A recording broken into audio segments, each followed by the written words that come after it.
during the morning hours. Otherwise, anticipate partly sunny skies and breezy conditions with a high reaching 71.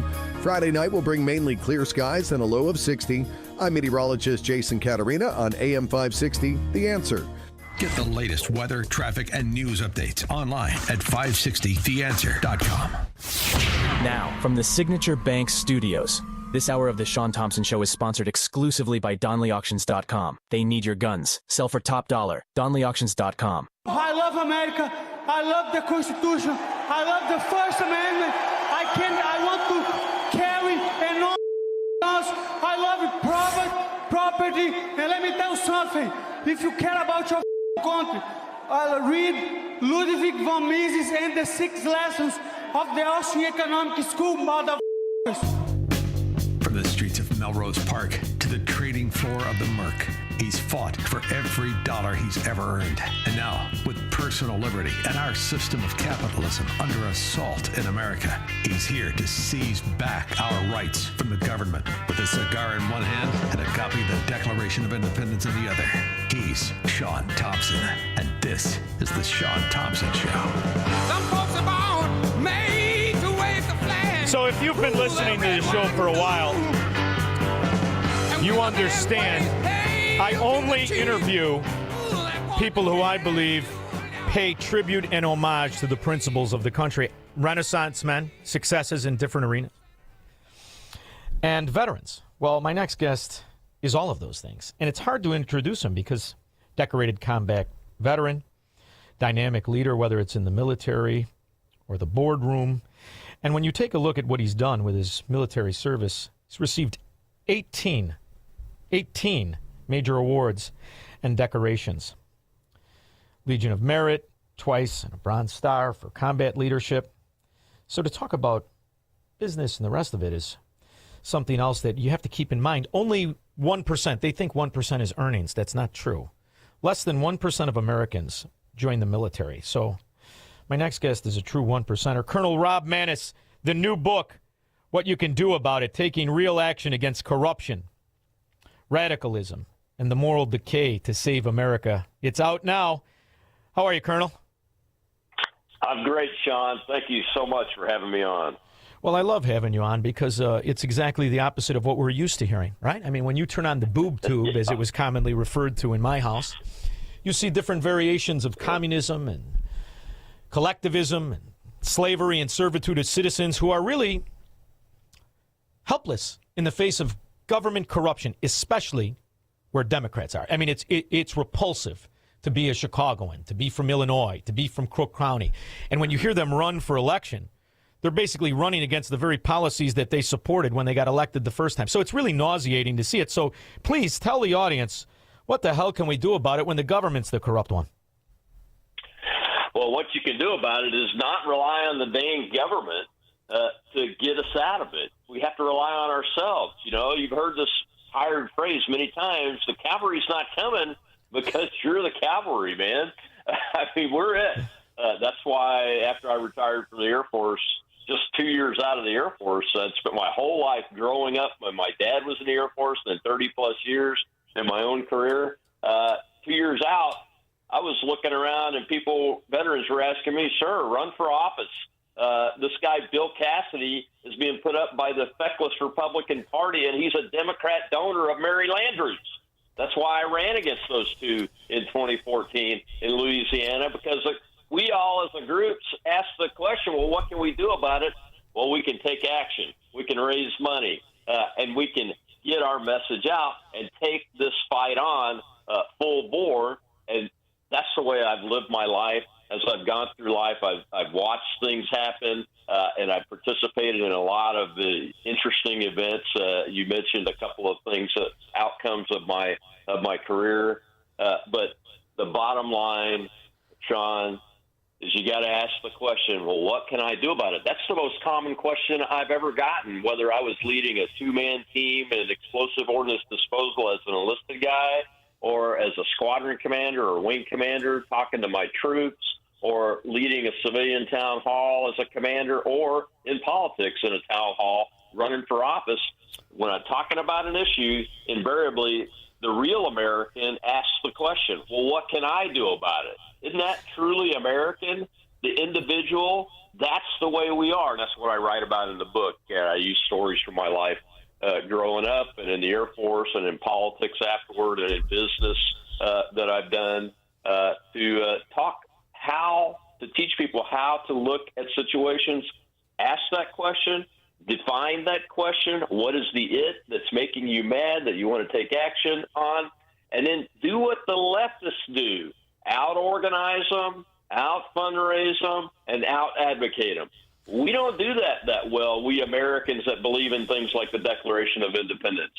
We need to get better at that. That's what this book is designed to do, using anecdotes from throughout my life. It's not just a biography. I didn't want to do a biography. I wanted to do something that people could get in their hands and use. So there's a certain beauty about being alive in America today, especially if you're lucky enough to be what we are, a little bit older. And the beauty as I see it is, when I was a younger man in the 80s, late 70s, 80s, and 90s, there was kind of an argument, right? And the argument was, are we going to have different policy nuances from the American? But you have to understand, when you grow up in Chicago, there is a blessing. You understand who the real La Cosa Nostra, the real mafia is. It's the Chicago Democrat. Right. But there was they were able to hide as a political party. And so were the Republicans. In the same sense, they hide in these parties. But what the beauty of what Donald Trump has brought out, in my mind, who I did not agree with because of his relationship with so many Democrats when he first ran in 16.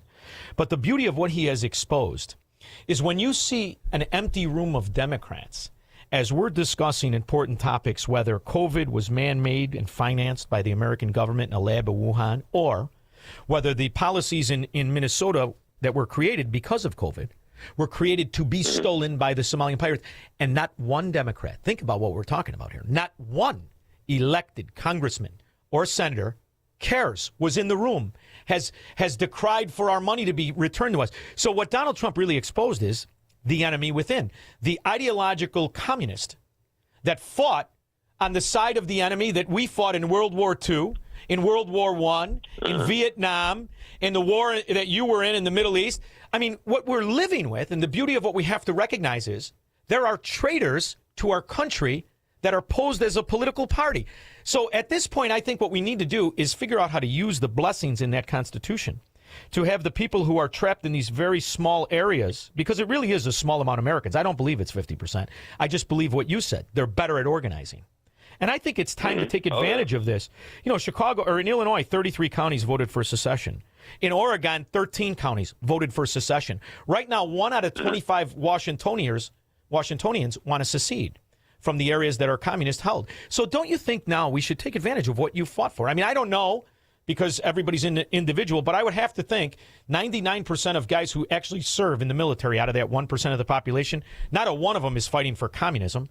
So I have to believe you have to honor the people who are the fighters, who are the ones that joined, the 1% of Americans that joined. We have to stand for the principles, don't we?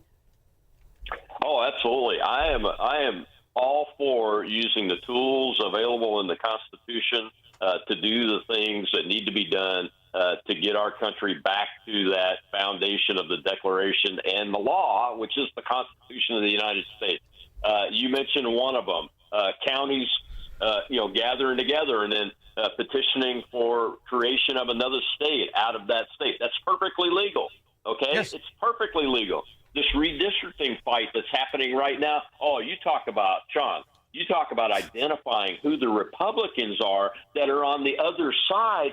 In Mississippi here, what just happened was we have Benny Thompson here, and the courts have now sided with states like Mississippi, and we could eliminate Benny Thompson's seat tomorrow and put a Republican in that seat, and the Republicans in leadership positions won't do it. As a matter of fact, the lieutenant governor just established a select committee on redistricting because the governor said, I want it done by 2027 instead of I want it done tomorrow, and he put Democrats on the committee. That's one of the things that's going on here, and redistricting is another one of those processes and procedures that is well within our rights, our responsibility, and our duty to use under the Constitution of the United States. to make things right in this country. Because, look, I'm telling you, man, it's more than just the Democrats. It's the feckless Republicans that want to keep their power, and they'll do anything to do it, including sell the American citizen that still believes in the country right down the river. And it's not just them. You have bureaucrats in appointed offices and in civil service throughout every level of government that are resistant to the idea of returning this Constitution to the foundations in the Declaration of Independence. And the veterans of this country, the majority of us believe we've given our lives to protecting that Constitution underpinned by that Declaration. We are not going to stand by and just watch. That's why I entered the political arena in the first place. I've raised millions of dollars trying to help people get in office and fight for issues and those kind of things, and I'm going to still continue to do that. But I'm calling on, where are the billionaires on the right, like Elon Musk, to help us average citizens win this fight? Because it's for you and your success and your employees' success in the future of your country, and it's in your interest to help every organization and every group of Americans that's trying to organize, fundraise, and out-advocate the left to get this job done, and they're not doing it. And then you've got the dang people on social media that they have great voices, and they raise a lot of money for themselves, and they don't really do anything. That's what's going on in this country and why I wrote this book. Well, I love this, and I think the reason I said earlier it's the most exciting time. Whether he knows it or not, whether they admit it or not, Donald Trump and the people in his administration represent a true American third party. This is what is beautiful right now. And, I'm a junkie on this stuff, right? Because I have to be. I was lucky enough to grow up with people that were greatly affected by so many of the wars. And if you're affected by the wars and the sacrifice, you understand who the enemy is. And I love that part when everybody takes an oath, right? We swear to uphold the Constitution from enemies, foreign and domestic. But you never talk about the domestic. Right. The domestic are right in front of you. And when you see, what we've devolved into, especially in these Democrat mafia areas, it's a banana republic. It's not a republic. When you look at the government right now and you look at the infrastructure of these scoundrels, these former communists like Brennan and Comey, they supported Gus Hall, who ran for the communist ticket for president of the United States 8 times. They both admitted in their own biographies of supporting him. And one became the leader of the CIA, the other one the FBI. So when you look at the evidence of what we've lived through, and you see the states that would sue to protect the corrupt voter rolls that they use, like Saddam Hussein used, to tell us who won the election. The other thing I think you can do is take shows like mine, which I've never wavered. You'd be happy with this, Colonel. I never wavered from the fact Joe Biden was illegitimate, clearly stole the election. But Illinois had bragged since 1960, Chicago specifically, how they stole the election for Kennedy in 60. So the other thing we need to do is not accept the talking point, right? We owe it to the people who died for this country to never waver. I give no quarter to a lie, especially when a Democrat's lips are moving, because they don't know how to tell the truth. So I think that's the reality we have to go to, because the other thing is we don't need them for anything. They need us for everything. 11 states are 70% of the economy in this country right now. It's called the Boom Belt. All 11 states have one common denominator. They're not run by Democrats. And the story's over. There is no argument. If you want to be corrupt and you want to be on welfare and you want to be a failure, congratulations, you're a Democrat. It's really that simple, isn't it? Oh, it is that simple. And, if we had people in control of our elected offices on our side, we could start pulling those dollars away from them and make them hurt even more, but not just hurt them, but change their ways through the force of removing funding from all of these crazy fraudulent schemes that they've built over the last 70 or 80 years and are continuing to get away with it. You mentioned the Somali pirates in your intro. Can you believe that we still haven't rounded every one of those people up? That the Shirley kid and the gentleman that did all the work from Minnesota, I can't remember Dave. I think it's Dave. That's the guy that ought to get the credit, man. I need a guy like that on my staff if I'm fighting a war, because he's really dug into it. But we haven't rolled every single one of those people up and arrested them and started charges and preparing for trials, and most importantly, pulling the $18 billion back to the American citizen, it's incredible. And I see people online and in the media arguing about whether a 100% disabled veteran should be able to work or not. Under the current rules, they can, for the most part, unless you're in a special category. And they don't want people to do it. We just saw a man in Kentucky attacked in a political campaign because he's a 100% disabled veteran and he works his farm. Give me a break, man. You want to talk about money, and you won't go arrest every one of those Somali pirates that have raped this country of $18 billion, including the Congresswoman, Ilhan Omar, from up there, and you won't go to these other areas where the Islamist communists have come together and started stealing the wealth of the nation and controlling, like Mamdani, controlling the world's largest, most financially capable city, an Islamist communist, an avowed one that wants to overtax white people because they deserve it. Give me a break. Let's not talk about that. Let's talk about what we can do about it. And that's why I wrote this book. I love it. And the other thing, too, I think we need to demand of our government is when you see questions about not just money and millions of dollars that are insider traded or frauded by congresswomen like Ilhan Omar, who clearly is corrupt. But on her own immigration status, she perpetrated a crime. She married her brother in order for him to get citizenship. When you look at the simple reality that you have Mark Kelly, a sitting senator, a veteran himself, who went on a Sunday show and disclosed what he learned in a closed-door meeting with secret information, and he disclosed it. That at a certain point, I think what I'm getting to is when politicians perpetrate treason in front of the world in TV, why aren't they charged with treason? I'm curious to know what the breakdown is. What exactly is treason? You mentioned the Congressman Benny and what he did with the January 6th meeting and what the FBI did and how they railroaded veterans and innocent guys who went there to protest and demand an election audit. You know, at a certain point, do you think the government's aware how many citizens have absolutely zero confidence in it when we, the citizens, who are the honest people who pay the taxes and go to work every day, know what treason is, and yet you can't charge these scoundrels with treason? I think you need to charge at least one of these cohorts, elected representatives who have betrayed their oath to this country and perpetrated treason on television. Oh, I think that Benny Thompson and everybody on the January 6th Select Committee originally, including the two Republicans, so-called Republicans that are on there, should be charged with treason and sedition. And Mark Kelly, I've written articles about this. Pete Hegseth even shared one of my articles about him the first time around when he led the seditious six in the video of all the elected officials. Well, Mark Kelly is a retired Navy captain, a full equivalent of a full colonel like I am, and he's subject to the Uniform Code of Military Justice. That's why Hegseth had him investigated over that. And now you just pointed out what he did. What he did was reveal classified information when we are in an armed conflict with an enemy that declared war on us in 1979, and we're in full-scale war. That is aiding and abetting and providing comfort to the enemy. And go look the definition of treason up in the Constitution of the United States, and you'll find that Senator Mark Kelly fits it to the letter, and Secretary Hegseth has already said he's going to look into it. I hope that he does in a serious way from a legal perspective, because the guy should be brought up on court-martial charges. And what's ironic to me is during the illegitimate time in America known as the Biden administration, these very people right now who are doing this, not just out and out rooting for Iran, they're rooting for China. They also are the ones who insisted we send $300 billion to the former Soviet Union.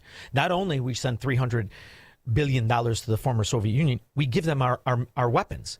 We've been giving Ukraine weapons for 4 or 5 years, and now you're going to talk about our stockpile. But one of the other things is they're so ashamed. They're so ashamed to be us. They're ashamed to be Americans. And what they don't say, and I don't know why anyone isn't saying this, we have 10,000 nuclear warheads. 10,000. We have 3,800 active. And I'm going off information that's accessible to anybody in the public. We have another 1,900 that we negotiated in the last 7 years. Trump negotiated that we were going to get rid of them, but we don't really get rid of them. We have another 5,844 that we said we were going to disarm and get rid of back when Reagan was the president and Bush Sr. And the dirty little secret is we didn't really get rid of them. So what I would do if I were Hegseth or Trump, I'd say, Luckily for us, we didn't really get rid of that stuff. In fact, all we have to do is strap it onto something and point it at you. Because what they're trying to do is embolden the enemy in China. And that's what this is all about, this whole thing with Taiwan and the rest of it. And people don't understand. We really made a mistake with Hong Kong, and we shouldn't make it when we're dealing with China, because China only cares about two things. They care about China, and they care about communism. And they're not our friend, are they? No, they're not our friend. And I'm a fellow at the National Institute for Deterrence Studies, and we published a proposed nuclear posture review that says exactly that, amongst other things, is pull warheads, nuclear warheads, out of retirement. Put bombers back on short time alert like we had under Strategic Air Command when I served as a second lieutenant, flying tankers under Strategic Air Command, and we pulled the nuclear alert along with our B-52 bomber brothers. That we need to do that to reestablish our deterrence against a combined China and Russia nuclear force.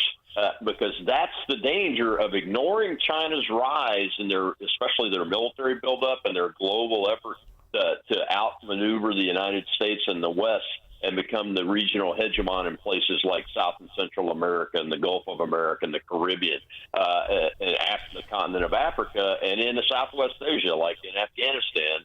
They're trying to outmaneuver us all over the place there because they're building up. Their Navy's larger than ours now. It's not better, but it is larger, and there's a quality in quantity all its own. You know that. But what the dirty little secret is that they are massively increasing their nuclear weapons arsenal and their capabilities to have things like mobile intercontinental ballistic missiles that they can hide underground, and we wouldn't know where they're at while we sit here with fixed ICBMs in the holes in the ground, not using all of our weapons, not even putting all of our warheads on the sea-launched ballistic missiles, which is our ace in the hole, on our boomer submarines that stay silent and quiet and hidden throughout the oceans in case something happens. We don't even fully outfit those. We should do that, and we've called for that because the way you achieve peace, when you're talking about peer adversaries like China is now and Russia are now, and they are in a defense alliance, and they have these nuclear capabilities that they have, you have to have enough forces in order to overcome them if they ever lose their minds and decide they can take advantage of us and attack the United States with nuclear weapons. And we aren't there right now. Yeah, but the nice thing is, at least with Trump, the true blessing, he's taking apart the infrastructure the way it was laid in, Venezuela, Soviet Union, and the rest of it, and in the Middle East. I love all of it. And that needs... me too. And what else you have to recognize is he's the first president to prove beyond the shadow of a doubt. It isn't just the communists abroad. It's the communists in America, which is why you can't believe a Chinese communist, you can't believe a Soviet Union communist, and you can't believe an American Democrat, which I think you should use as the title of your next book. I promise I wouldn't sue you. In fact, I'll even write the foreword.